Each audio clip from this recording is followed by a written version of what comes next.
Labas visiems. Sveikinu su Vladimiro Vladimirovičiaus pergale Rusijos chuilo rinkimuose. Štai nuotrauka jau švenčia pergalę. Kartu su buvusiu ir tikriausiai būsimu Amerikos gandonu ančiuku Donaldu.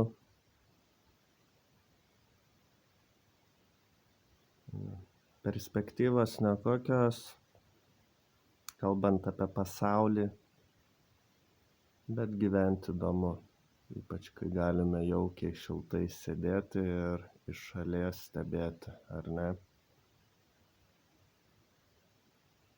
Taip jau yra. Kiekvienas turi savo paaiškinimą, kodėl vyksta taip ar anaip, o ne kitaip. Ir kiekvienas tas paaiškinimas turi savo gretutinį paaiškinimą, gretutinę tiesą. Aš labiausiai šiuos įvykius stebiu per astrologijos prizmę. Turiu omeny šios politinius įvykius, nors ir apskritai pasaulį. Vandenis perėjęs į Plutoną, o kai į Plutoną pereina naujas ženklas, tai vyksta dažniausiai tektoniniai lūžiai, vadinkime. Tai dabar vandenio yra įsikeroja, įsišakoja ir vyksta va tokie neramumai, neadekvatumai. Ir tiesiog what the fuck seni, jo. Tai va. Ir tai toliau vyks. Tai turiu omeny visokias nesąmonės, visokie debilizmai pasaulyje. Ir turim prie to, gal galiu sakyti, priprasti, bet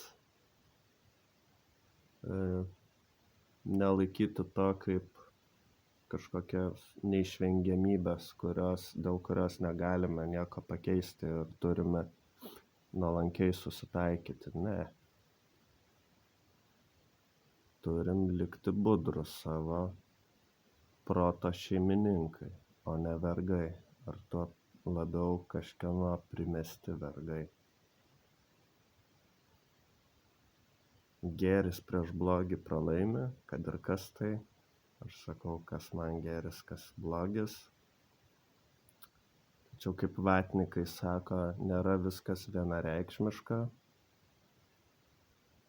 Ir pasaulis labai multidimensiškas, multikompleksiškas ir net nebūtina būti high ant kažko, kad tą suprasti.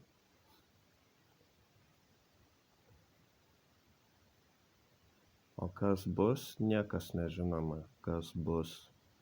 Tiesiog mėgaukime šitą beprotybę,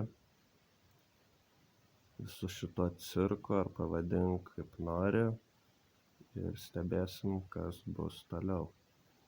O gyvenimas tai yra čia ir dabar.